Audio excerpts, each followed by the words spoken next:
جب ابو جال نے حضرت فاطمہ رضی اللہ تعالیٰ عنہ کو تھپڑ مارا تو وہ روتی ہوئی آپ صلی اللہ علیہ وآلہ وسلم کے پاس آئی، تو آپ صلی اللہ علیہ وآلہ وسلم نے حضرت فاطمہ کو ابو سفیان کے پاس بھیج دیا تاکہ وہ اس کا فیصلہ کرے۔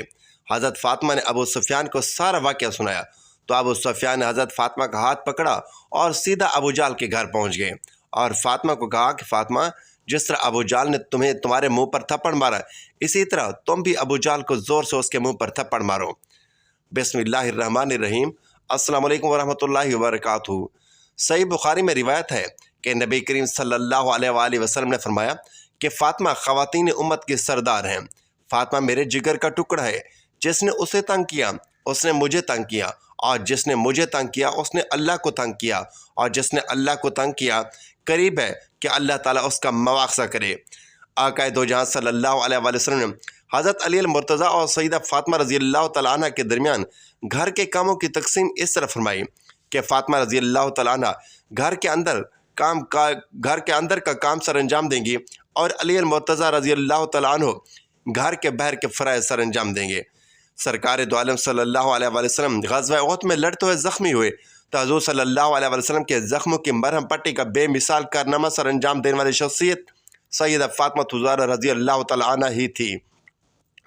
اور بخاری شریف میں ہے کہ غزوہ احد میں سیدہ فاطمہ الزہرا رضی اللہ تعالیٰ عنہ حضور صلی اللہ علیہ وسلم کی زخموں کو دھو رہی تھی، اور سیدنا علی المرتضیٰ رضی اللہ تعالیٰ عنہ پانی ڈال رہے تھے۔ جب دیکھا کہ پانی ڈالنے کی وجہ سے خون بہہ رہا ہے تو ایک چٹائی جلا کر اس کی راکھ زخموں پر لگائی، جس سے خون بہنا بند ہو گیا۔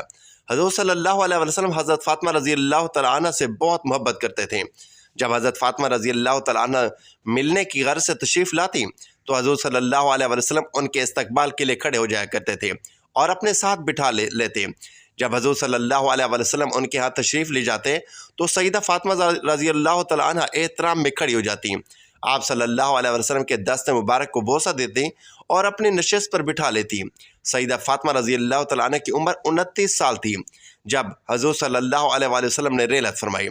حضور صلی اللہ علیہ وسلم کو حضرت فاطمہ رضی اللہ تعالیٰ عنہ سے بڑی محبت تھی، کیونکہ اب اولاد میں صرف وہی حیات تھیں۔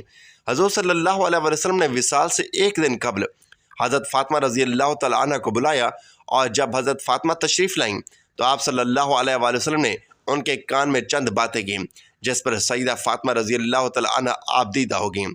پھر حضور صلی اللہ علیہ وسلم نے ان کو بلا کر کان میں کچھ کہا تو وہ ہنسنے لگ پڑی۔ جب سیدہ فاطمہ رضی اللہ تعالیٰ عنہ سے حضرت عائشہ رضی اللہ تعالیٰ عنہ نے پوچھا کہ حضور صلی اللہ علیہ وسلم نے کیا فرمایا تھا کہ آپ پہلے رونے لگ پڑیں پھر ہنسنے لگ پڑیں، تو عرض کرنے لگی کہ پہلی دفعہ آپ صلی اللہ علیہ وسلم نے فرمایا کہ میں اسی حالت میں انتقال کروں گا تو مجھے رونا آ گیا، اور دوسری دفعہ فرمایا کہ میرے خاندان میں سب سے پہلے تم ہی مجھے آ کر ملو گی، تو میں ہنسنے لگی۔ ناظرین، ایک بار ابو جال نے حضرت فاطمہ رضی اللہ تعالیٰ عنہ کو ایک زوردار تھپڑ مارا اور آپ رضی اللہ تعالیٰ عنہ بہت روئیں اور روتے ہوئے اپنے والد کے پاس پہنچیں۔ ناظرین، یہ واقعہ کچھ یوں آیا کہ ایک بار ابو جال اپنے دوستوں کے ساتھ راستے کے کنارے کھڑا ہوا تھا اور بات چیت کر رہا تھا۔ جیسے ہی اس نے دیکھا کہ محمد کی بیٹی فاطمہ آ رہی ہے تو اس بدکار نے حضرت فاطمہ رضی اللہ تعالیٰ عنہ کو چڑھانے کے لیے آپ کو آواز دی، اور آپ کے والد حضرت محمد صلی اللہ علیہ وسلم کے بارے میں غلط باتیں کہہ کر ہنسنے لگا اور آپ کو چڑھانے لگا۔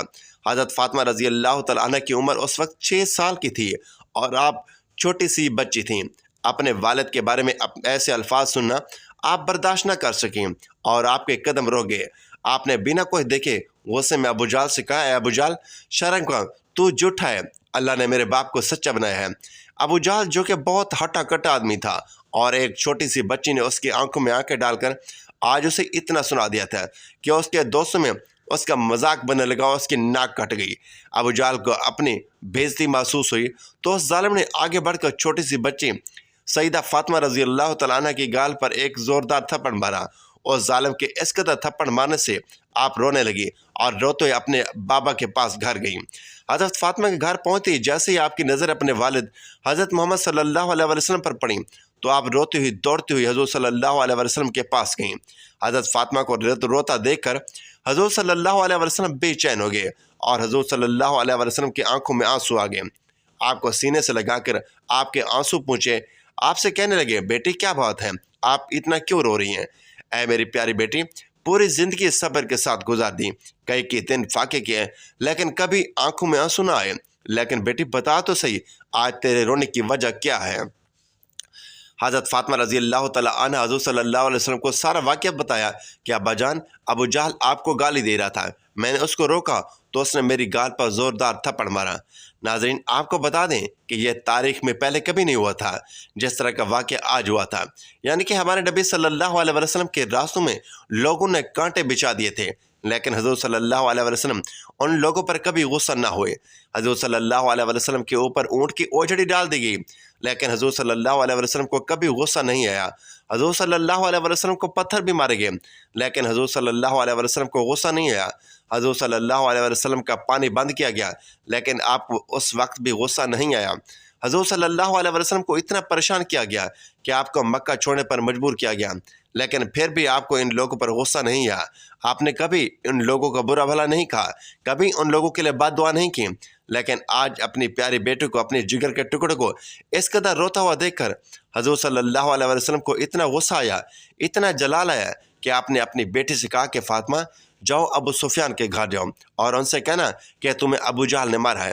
ابو سفیان سے کہنا کہ وہ ابو جہل سے کہے کہ وہ فاطمہ سے معافی مانگے، ورنہ آج میں اللہ کی بارگاہ میں اپنے ہاتھوں کو اٹھا لوں گا، اور قسم ہے اس ذات کی جس نے مجھے پیدا کیا، اگر میں نے اپنے ہاتھوں کو اٹھا لیا تو ابو جہل کی نسلیں برباد ہو جائیں گی، اس کا نام و نشان مٹ جائے گا۔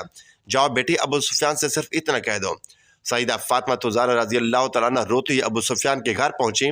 ناظرین، آپ کو بتا دیں کہ ابھی ابو سفیان ایمان نہیں لائے تھے اور حضور صلی اللہ علیہ وسلم کے بہت بڑے دشمن تھے، اور ہمیشہ آپ کو نقصان پہنچانے کے لیے سازشیں کرتے رہتے تھے۔ آپ کا نام 10 بڑے دشمنوں میں سے آتا ہے۔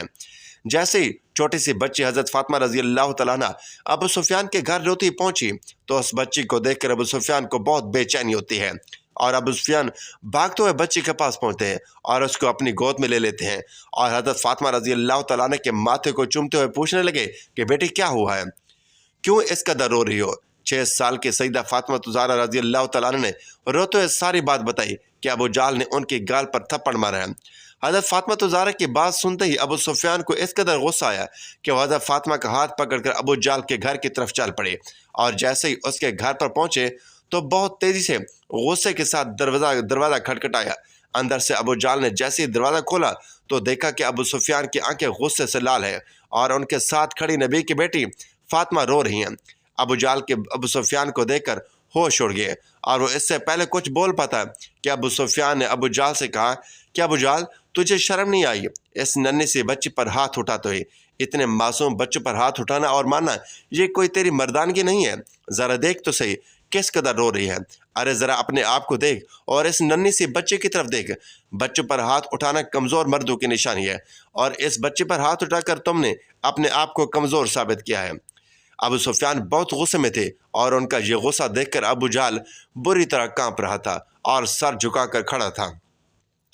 ابو سفیان نے ابو جہل سے کہا کہ مانا کہ ہمارے دشمنی محمد سے ہے، لیکن تجھے شرم نہیں آئی اس چھوٹی سی بچے کو تھپڑ مارتے ہوئے؟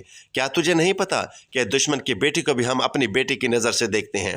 ابو سفیان نے بہت غصے کے ساتھ ابو جہل سے کہا کہ چل معافی مانگ اس بچی سے، اور حضرت فاطمہ ساتھ کھڑی یہ سب کچھ دیکھ رہی ہوتی ہے۔ ابو سفیان حضرت فاطمہ سے کہتے ہیں کہ بیٹی، جس طرح اس نے تیرے منہ پر تھپڑ مارا، اسی طرح تو بھی اس کے منہ پر تھپڑ مار کر اپنا بدلہ لے لے۔ حضرت فاطمہ کہتی ہیں نہیں، ہمارے والد نے ہمیں بدلہ لینا نہیں سکھایا بلکہ معاف کرنا سکھایا ہے۔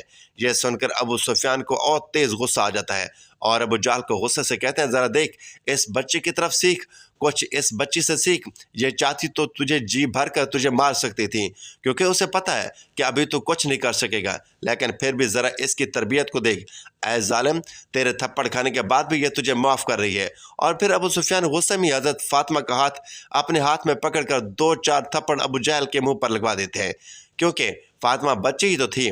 ابو سفیان کے ایسا کرنے سے ان کو ہنسی آ جاتی ہے، اور ان کا رونا ہنسنے میں بدل جاتا ہے۔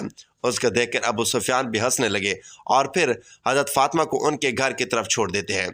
حضرت فاطمہ ہنستے ہوئے جیسے ہی اپنے گھر کے اندر آتی ہے، حضور صلی اللہ علیہ وسلم نے جیسے ہی حضرت فاطمہ کو ہنستے ہوئے دیکھا تو آپ کی آنکھوں سے خوشی کے آنسو جاری ہو گئے، اور آپ نے اپنی بیٹی کو گود میں لیتے ہوئے پوچھا کہ کیا ہوا بیٹی، بتا تو صحیح کہ تیرے چہرے پر اتنی مسکراہٹ کیوں ہے؟ حضرت فاطمہ بتاتی ہے کہ ابو سفیان نے ابو جہل کو مارا اور اس پر بہت غصہ کیا، اور پورا واقعہ حضرت محمد مصطفیٰ صلی اللہ علیہ وآلہ وسلم کو سناتی ہیں تو حضور کی آنکھوں میں آنسو آ جاتے ہیں، اور حضور صلی اللہ علیہ وسلم اپنے جانی دشمن ابو سفیان کے لیے اللہ کی بارگاہ میں اپنی جھولی اٹھا کر دعا کرتے ہیں کہ اے اللہ، جس نے میرے جگر کے ٹکڑ کو، جس نے میری روتی ہوئی لاڈلی کو ہنسایا ہے، اس کے چہرے پر مسکان واپس لائیے۔ یا اللہ، ابو سفیان کو اس وقت تک موت نہ دینا جب تک اس کو ایمان کی دولت نہ مل جائے، جب تک وہ ایمان نہ لے آئے۔ ناظرین، حضور صلی اللہ علیہ وسلم کے 10 بڑے جانی دشمن میں حضرت ابو سفیان کا نام بھی آتا ہے، لیکن اللہ کے رسول صلی اللہ علیہ وسلم کی دعا سے اللہ نے ان کو ایمان کی دولت سے نوازا، اور وہ کلمہ حق پڑھ کر مسلمان ہو گئے۔ اللہ تعالیٰ سے دعا ہے کہ اللہ تعالیٰ ہمیں دین کی مکمل سمجھ بوجھ عطا فرمائے، میرا سنانا اور آپ کا سننا اپنی بارگاہ الہی میں قبول و منظور فرمائے، اور ہمارا خاتمہ ایمان پر فرمائے۔ آمین یا رب العالمین۔